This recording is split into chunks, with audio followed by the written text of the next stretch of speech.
Warung gaib tepi jalan. Saya ini kalau dari kampus selalu pulang larut malam. Bukan ada mata kuliah tambahan, melainkan nongkrong-nongkrong gak jelas untuk refreshing dengan teman-teman. Melihat jam tangan. Sudah menunjukkan pukul-pukul 23.30 malam, saya dan ketiga teman saya, sebut saja namanya Ivan, Rizky dan Sony memutuskan untuk pulang. Dan seperti biasa saya dan Sony selalu bareng, karena jalur ke rumah saya searah dengan jalur ke rumahnya. Kami berdua menggunakan sepeda motor masing-masing. Di awal perjalanan menuju pulang, kami menjalankan motor beriringan satu sama lain. Malam kai ini ditemani hujan rintik-rintik yang dinginnya cukup menembus jaket dan membuat saya menggigil. Tiba-tiba Sony meminggirkan motornya dan mengajak saya untuk mampir bila ada warung nanti. Karena kami memang belum makan sejak tadi siang. Setelah saya menyetujui, kita pun kembali jalan, dan saya jalan di belakang Sony. Di perjalanan yang sepi ini, hanya ada beberapa pengendara. Sebenarnya malam ini malam yang aneh, biasanya saya pulang jam 0.30 saja tak sepi seperti ini. Walaupun hujan rintik-rintik, masih ada orang yang berlalu lalang. Namun saya tepiskan pikiran itu. Mungkin itu Sony yang di depan saya. Berhenti. Kenapa san motor lu? Tanya saya kepada Sony. Tadi gue gak lihat ada polisi tidur gede banget, gue hantam aja. Makanya gue berhenti untuk ngecek. Takut kenapa-kenapa nih motor, jawab Sony. Polisi tidur? Setahu gue ini jalan gak ada polisi tidurnya, dan gue dari tadi di belakang lu juga gak lihat lu ngehantam apapun, seru saya. Dan hal ini membuat kacau pikiran saya, apa yang terjadi dan apa mungkin Sony hanya bercanda. Sony gak mungkin bercanda karena setahu saya dia itu orangnya kalem dan untuk bercanda pun jarang sekali. Setelah Sony mengecek motornya, kita kembali berjalan. Saya melihat-lihat sekitar, ternyata hanya saya dan Sony saja yang berada di jalan malam itu, dan itu membuat saya heran dan penasaran. Tak lama dari kejauhan samar-samar lampu 5 watt, dan begitu semakin dekat, itu ternyata sebuah warung. Warung itu tepat di sebelah kiri sebuah baleho, atau papan iklan besar yang masih kosong.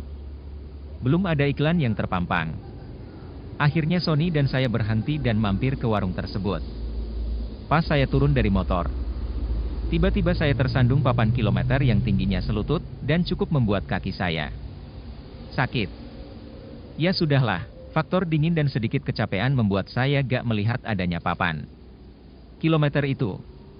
Kami berdua masuk ke warung tersebut. Tersedia bangku dan meja, kami pun duduk.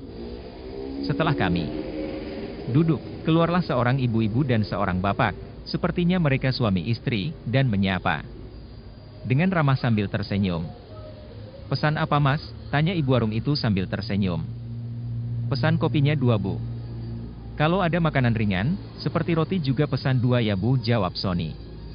Ibu itu pun tersenyum, dan kembali masuk ke warung untuk membuatkan kopi.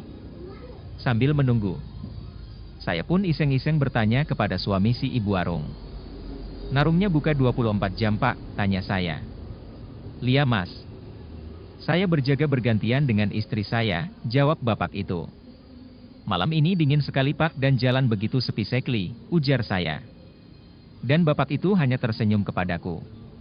Ini mas kopi sama rotinya, ujar ibu warung sambil menyuguhkan kopi dan roti yang kami pesan. Oh iya, terima kasih ya bu, jawab Sony. Saya buatkan tahu isi juga. Dingin-dingin begini enak iho mas untuk isi perut mas-mas ini, masih hangat iho mas, ujar ibu warung. Iya bu, terima kasih, jawab saya. Lagi-lagi ibu itu tersenyum kembali kepada saya dan Sony. Lalu saya ambil tahu isi itu, kebetulan saya sangatlah lapar karena menerjang dinginnya malam. Ditambah rintik hujan.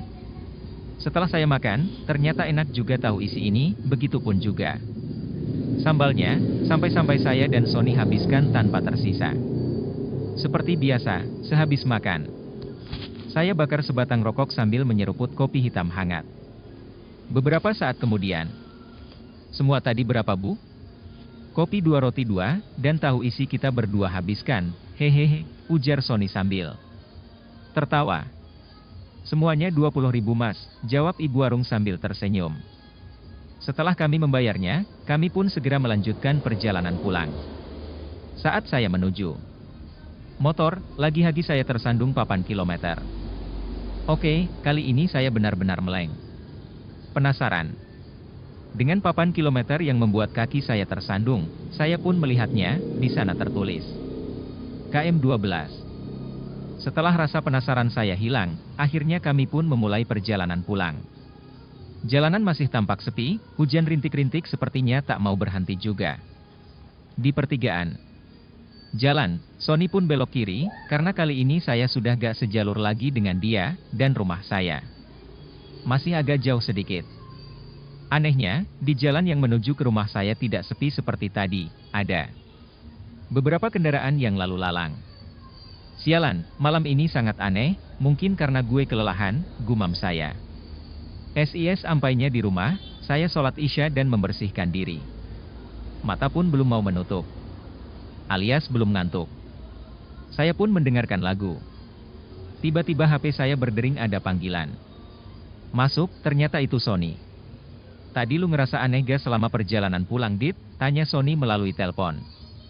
Iya sih, jawab saya. Kirain gue doang, Dit.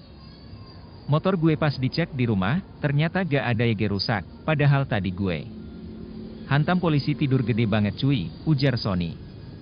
Lia syukur deh San. Sorry, gue keep banget nih, gue tutup dulu ya. Besok di kampus saja. Ngomonginnya, jawab saya. Oh, oke Dit, ujar Sony.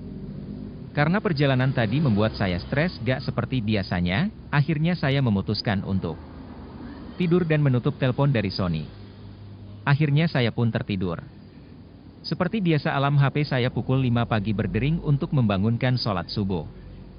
Mata terasa berat untuk melek. Namun betapa kagetnya saya karena terlihat samar-samar bapak dan ibu.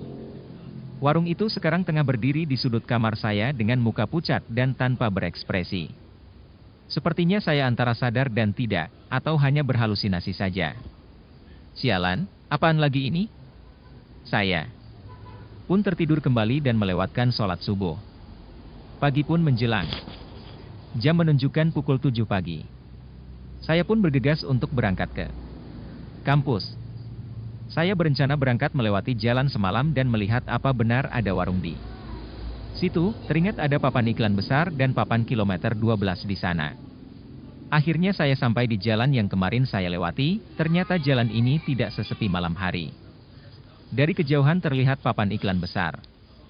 Setelah saya dekati, di sana juga terdapat papan kilometer bertuliskan KM12 yang membuat saya tersandung semalam.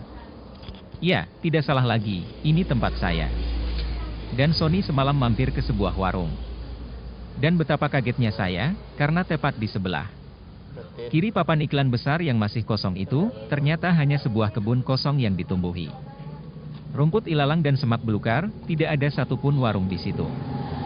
Namun, di dalam kebun, terlihat dari kejauhan ada sebuah rumah kosong yang nampak tua. Rumah itu atapnya sudah runtuh sebagian. Entah saya berhalusinasi atau tidak, di sana terlihat sosok perempuan melambaikan. Dengan jelas saya lihat rambutnya panjang, bergaun putih.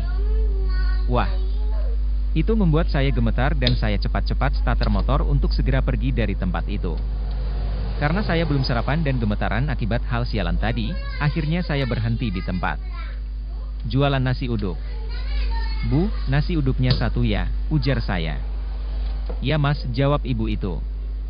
Jalan sekitar sini pun sangatlah ramai, apa mungkin bila malam hari sepi sekali ya, gumam saya. Dalam hati, ini mas nasi uduknya, ibu itu memberikan nasi uduk pesanan saya. Lia, terima kasih bu, jawab saya. Rasa penasaran membuat saya bertanya kepada ibu itu. Bu, apa kalau malam jalanan ini sepi sekali? Tidak ada kendaraan yang lewat sama sekali, tanya saya. Oh, tidak Dik. Kalau malam, di sini lumayan ramai, apalagi ditambah truk-truk bermuatan yang. Jalan sekitar sini pun sangatlah ramai, apa mungkin bila malam hari sepi sekali ya, gumam saya.